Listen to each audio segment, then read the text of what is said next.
I'm not sure if I'll be able to do this, to be honest. A little while ago, I got on a plane and a very long night bus ride to Mexico to visit someone who's been a major influence on my life for more than 10 years, my sailboat Karl. Many of you have been asking about him, where he is, how he's doing, and what I'm going to do with him. And honestly, I've been asking myself the same questions. Stepping back onto Karl felt like opening the door to a part of myself that is deeply rooted within me, the solo sailor. The woman who dives head over heels into the unknown, who tries, stumbles, recalibrates, and somehow finds the resilience to move forward. Wrapping this visit into a video wasn't easy, because it's not just about checking in on a boat. It's about reconnecting with a part of my life that shaped who I am and still shapes me today. In this episode, I will share 2 things that I absolutely love about living by myself on a small sailboat. 2 things that still light me up every single time I dive into this world. But hey, first let's go and see how my good old boy is doing. I definitely know that smell.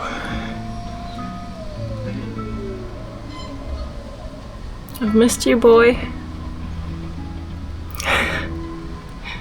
It's good to see you. I get to smell you. I don't know if I would say that.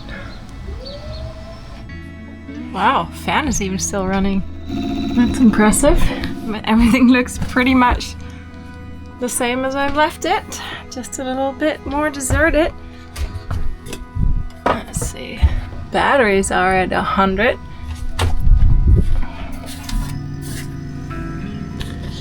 Woohoo! Fridge is running. Alright, I gotta get out of my winter clothes. It feels good to be here, I have to admit.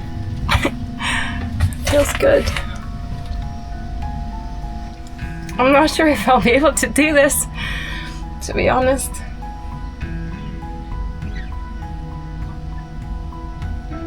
Well, I just arrived. I have a couple of days to walk through things.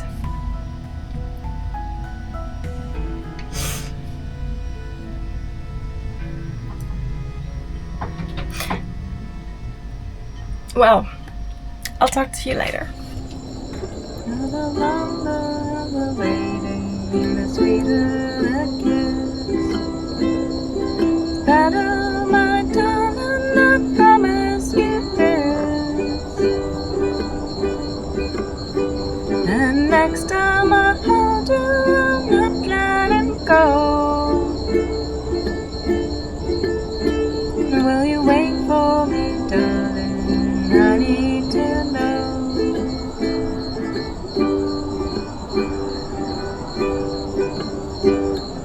Well, good morning, everybody.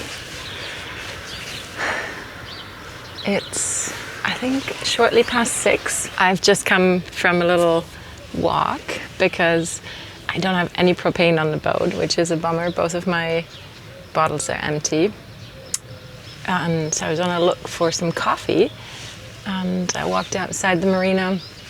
Right now the sun is setting and it's super beautiful. All the mountains around me are like tinted in red color.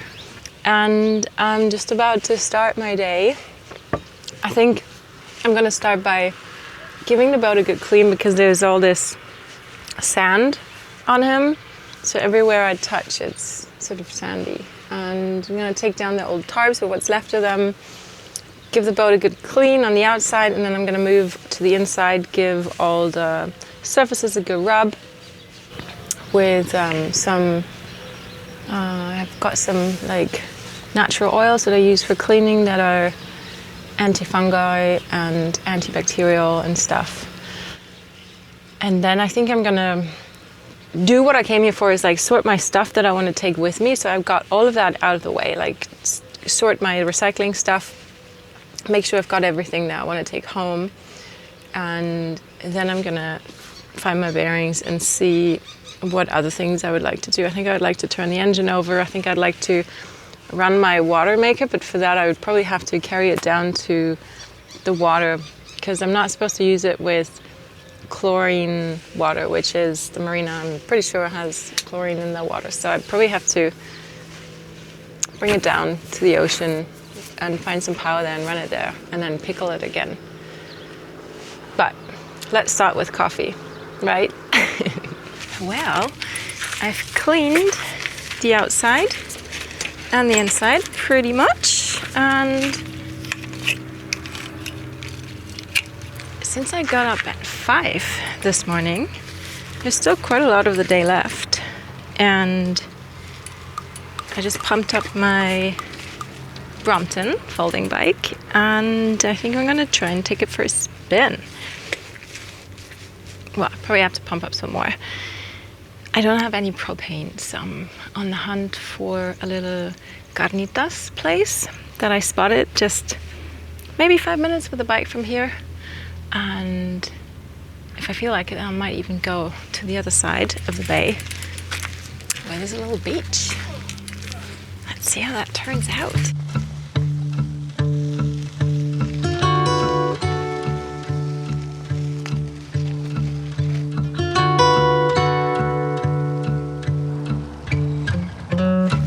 This bike is not made for off-roading. I think this is gonna be tricky.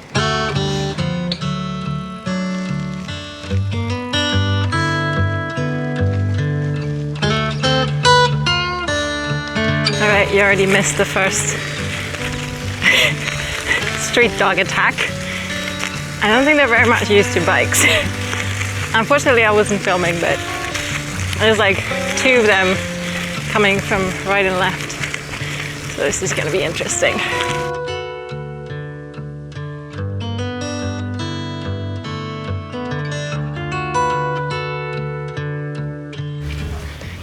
Oh no.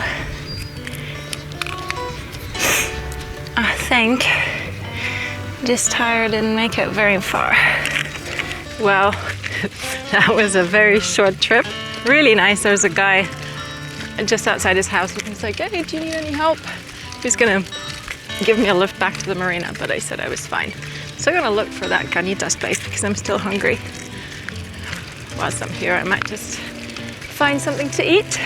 So here I was, stranded with a broken tire in some completely unfamiliar neighborhood somewhere in Mexico, but I was determined to find that little eatery. And when I finally did, sat down and started chatting with the owner and his friends, I had no idea that within minutes, my carefully laid plans were about to take a complete 180. ¿Pica mucho? Mucho pica. Okay. O sea, no sé qué tanto comas, pues por eso. Sí.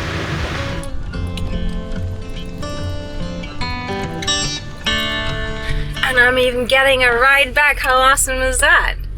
¿Qué has dicho? ¿Cómo te regresas a...? ¿En inglés? A ver.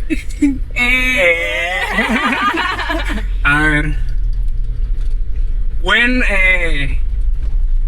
are you come to Africa? Go to Africa.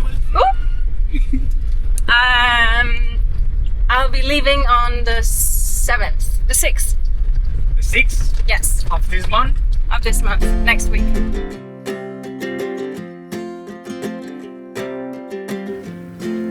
We were heading back to the marina when Omar suddenly suggested a short road trip to San Carlos to watch the sunset. These are the moments I strongly associate with solo travel. The unexpected invitations, the spontaneous detours, when strangers meet with open hearts, share stories, laugh, and simply exist in the same moment. Without expectations, without an agenda, just curiosity and presence and connection. This day has been completely different than what I expected it to be. One interesting thing is that Flo has asked me this morning that I should take some time during the time that I'm here on Karl and think of the things that I like about the life that I've had with Karl, or that I have with Karl. What are the things that I like and what are the things that make it special? And today was one of those days that is such a great example for why I find this life so special, and I guess it doesn't have to do with Karl, but then yet again I feel that those stories happen more when I'm by myself for some reason. I guess because when you travel as a couple, people see you as an entity, like, and you can always talk to each other, or you do talk to each other. So I think it's less inviting for people to come in. Now today, it was just the way I love to spend a day. Just completely unexpected, and making connections and getting to see a place through the eyes of the people that actually live here. And yeah, I think it was beautiful. It feels good to be here. And I'm not even in the water. I'm just here in the yard. And seeing the surroundings here, San Carlos, up there I saw a couple of anchorages. The Sea of Cortez is like a really nice cruising ground. It has really beautiful spots. And no matter how I'm gonna decide whether I'm gonna sell Karl or not, I think I definitely want to do another little journey with him in the Sea of Cortez.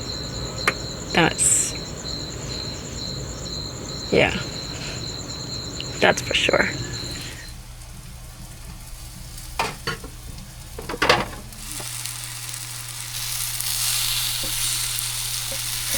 I'm here because it's been 1.5 years that I left him here. And when I left, I thought I was going to be back maybe in half a year or so. Actually, when I came here, one of the workers from the yard, Josue, which is Joshua in English, I suppose, he recognized me. It's been 1.5 years, and he recognized me right away, and he's like, hey, there you are. And like, yeah, we put your boat here around the corner. And I had asked him to take care of my aloe vera plants, the ones that Maria and I had been given 13 years ago from a friend of ours in Cunayala, and that I've had on the boat ever since. Maria's had them on the boat ever since, and we've been giving away little baby plants to people that we meet throughout our journeys. So this is like a plant that has a special meaning to me, and I had thought that never ever is this plant still going to be alive. Just because I thought, I had said that I was going to come back pretty soon, and it's been 1.5 years, and he's like, well, and I put your little plants next to your boat, and there they are. They look perfectly healthy, and yeah, that's just amazing. But yeah, I'm here because when I left, I thought I was going to be back within the usual time frame that when I leave Karl, sometimes it's been 2 weeks, sometimes it's been a month, sometimes 2 months, and sometimes it's been half a year. And last time I thought it was going to be something between 3 months and half a year, and then I didn't come back because Anna Maria happened, and I started sailing with Flo and Santana, and there wasn't really time in the schedule to fit in coming back to Karl. Obviously he's been on my mind all the time, but I've managed to push it away quite well, and I know that he's always a patient boy waiting for me to return. Even just figuring out how we're gonna divide our time between the refit on Anna Maria and Santana is something that we haven't figured out yet, because we've got different ideas or thoughts about this whole thing. And then there's Karl, and he's just sitting here, and it's not fair to him to be sitting. So I guess I'm here for various reasons. I'm here to take a look at how he's doing. I'm here to remove some of the things that I left on the boat that were okay to stay for half a year, but probably not good to stay multiple years, or you know, food, for example. And I'm also taking my recycling machines with me that had been on the boat because I thought I'd be back pretty soon, and I want to use them in the Cape Verdes when we sail down south. So that's another reason why I'm here, and the other reason I'm here is to sit with Karl and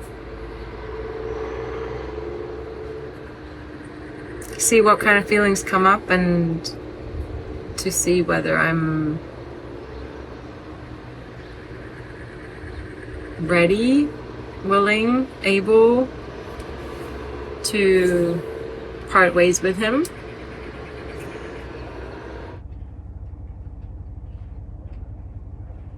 One of the few things on my to-do list here on Karl. I didn't want too many things because I don't have much time, and I didn't want it to be hectic. I wanted to have time to sit and think, so I really reduced it to the minimum. One of the things is flushing the engine. So I hooked up a little system, very advanced system, and I'm gonna get a patent on it to get some water into my engine intake. Let's see if it works. Water, check. Coolant topped up, oil level is good, starter battery charge, so a moment of truth it is.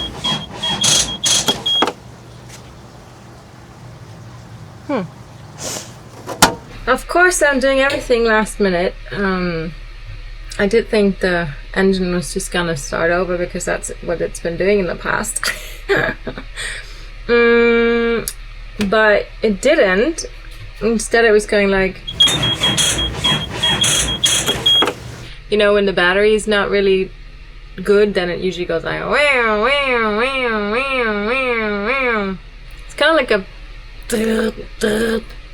it's hard to describe. First I thought it was something electrical, but then it sounded more mechanical. So I'm not really sure, but I think it might have to do with the starter. Maybe something is not working quite right then. Maybe something is seized, or it's turning over. Like the engine is not seized itself. I could see the flywheel moving, so that's alright. I guess it could be, maybe there's too much resistance. I guess I could try to lubricate the pistons. Could take out the glow plugs and put some, I don't know, WD-40 in there or something. Or I could mess with the starter. With my old engine, I don't know how long you've been following onto the lines, but with my old engine I pretty much knew where everything was, and I had removed everything at least once. With this baby I haven't, because it's been running smoothly. I mean, I know where the starter is, obviously, but I haven't taken it off yet.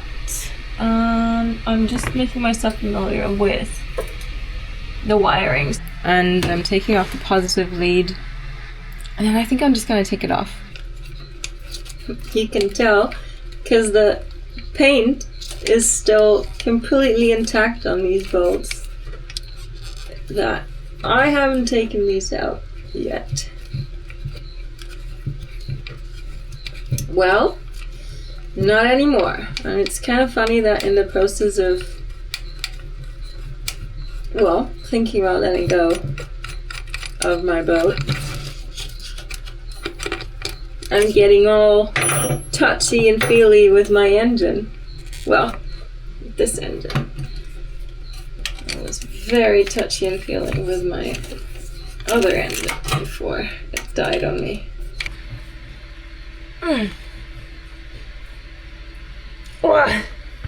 Sometimes I wonder who designs these engines and why they're designed the way they are. Right, I made a mistake. Instead of removing the entire starter unit, I disassembled the starter. And the bell housing is actually still on the motor block. So now I'm trying to take the starter off, but it's not easy because it's all these cables are in the way. Like, I'm not sure why they did the cables the way they did. I'm not strong enough to loosen the bolts, so I'm creating this like really weird leverage or lever construction with a mallet, because that's what I had right here. Let's see if that works.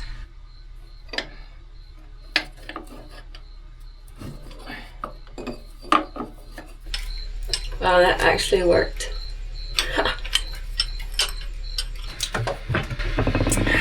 Ah, look. This was the part that I couldn't take apart. So one annoying thing is that I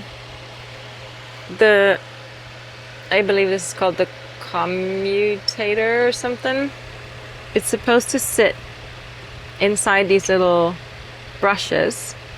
They're little carbon blocks and they have springs at the end. So somehow this snapped out and now I have to get it back in. That means I need to find something to somehow push these open until I can fit this in and then release them. And I have no idea how I'm going to do that. Mine! Damn it! Ah, I did it!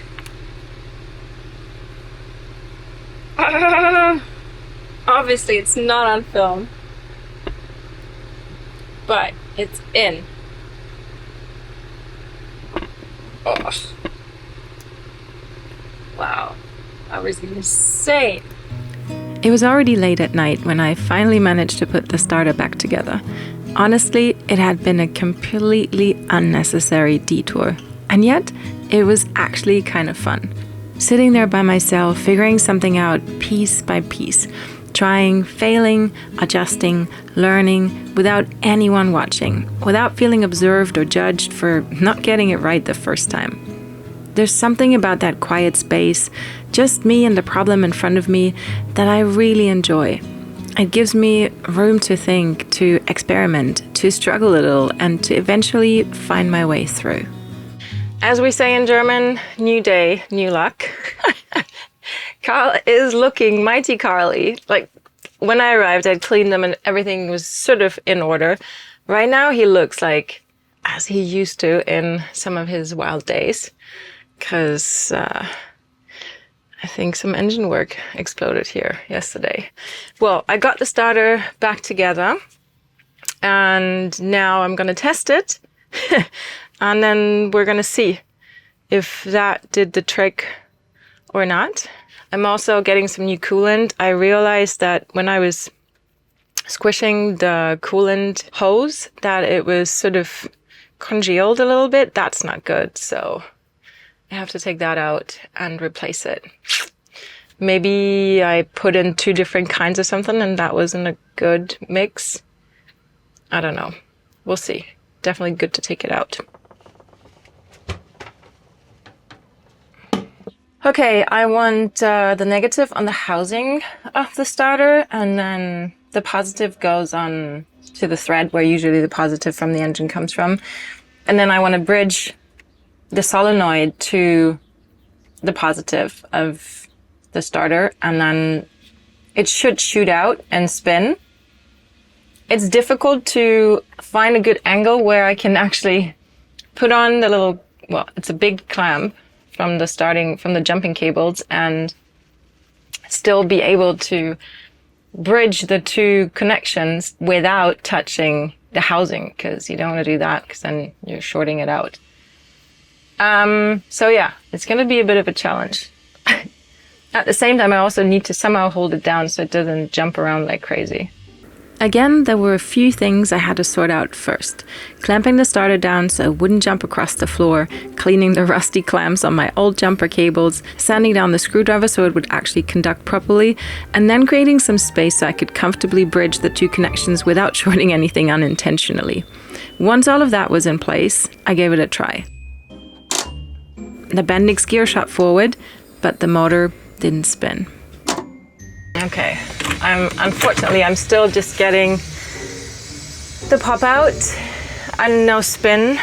Since the motor itself and the brushes looked pretty healthy yesterday, I decided to take a closer look at the solenoid. I had continuity between the starter switch terminal and the motor, which made sense. The Bendix had already shot forward. So let's open up the solenoid and see what's going on inside. So this plunger in the solenoid, that's the part when you crank the engine, like when you start, this guy moves in. And then you see these two big connections. That's when this is hitting, basically what it's doing, it's giving the initial starting power to the motor.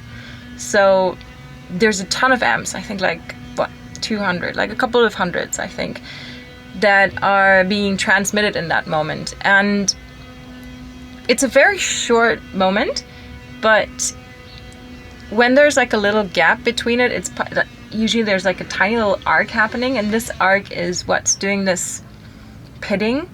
It causes, I think it's called carbonized oxide, and I didn't know this before, so don't think I know all of this. I looked this up, but I think it's kind of interesting. So it builds this carbon oxide, and wherever the carbon oxide is built up, like here, and you get this like little pitting, it's not connecting anymore, or doesn't have a good connection.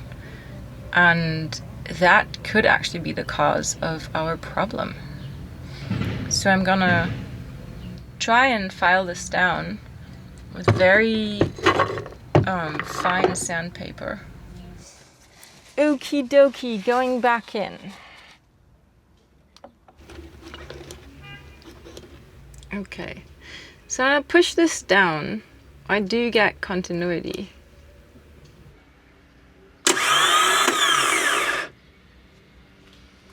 Okay, it's running. That's good. I'll put it back in.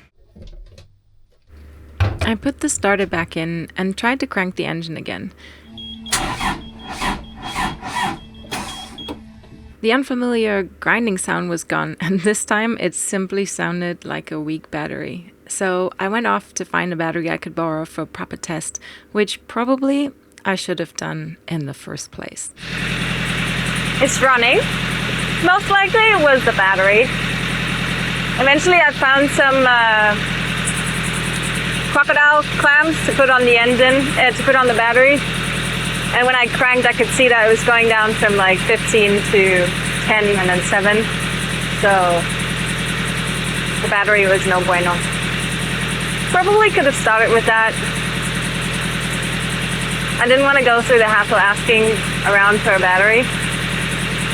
But I guess it would have saved me a lot of trouble. Well, I also wouldn't have learned all the beautiful things that I learned. So,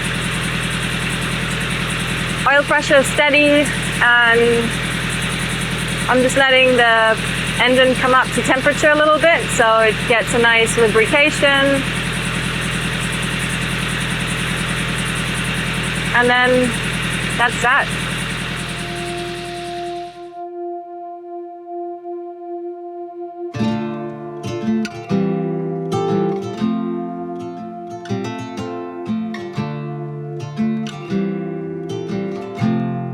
The next morning started with flushing my Rainman Watermaker and pickling it again. I had picked up a few jugs of fresh water the day before, so I could do the job right there on the boat instead of carrying the whole unit down to the ocean. It was already my departure day, and I had a night bus to Phoenix to catch later on. Okay, I have another 1.5 hours. I really want to change my coolant because it's the wrong type, it seems, and it's congelating. Should I do it? 1.5 hours? What could possibly go wrong?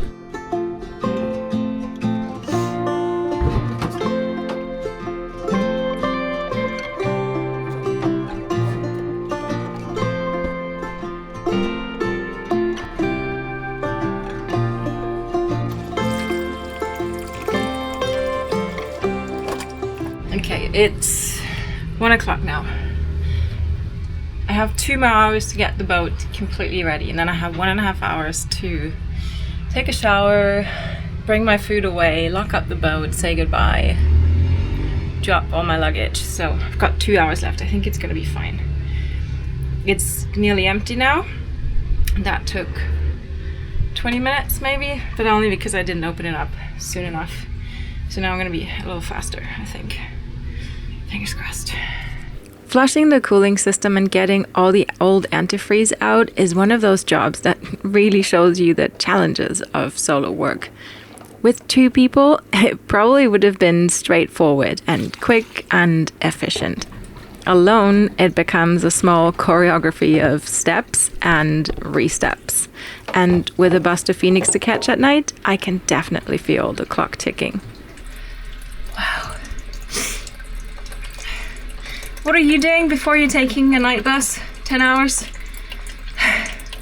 Similar tasks? I don't think this is ideal, but I think it's better than nothing. I think, as far as I understand, the problem of mixing the two is that they might neutralize each other and then they'll gel up,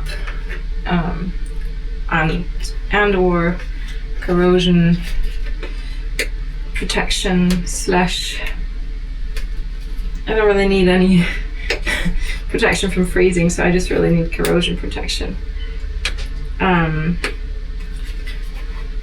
So that would sort of like neutralize that. The upper part is like super clean-ish, and in the lower part there's still some old stuff.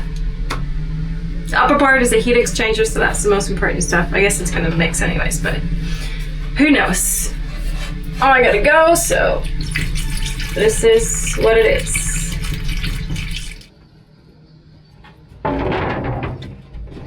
An hour left.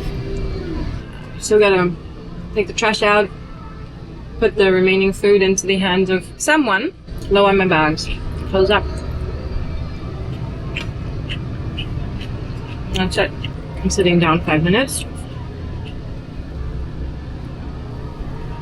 It's a good thing that I had some nice moments with Karl already in the early days and yesterday. Last night I sat on deck because I had an inkling that today was going to be stressing.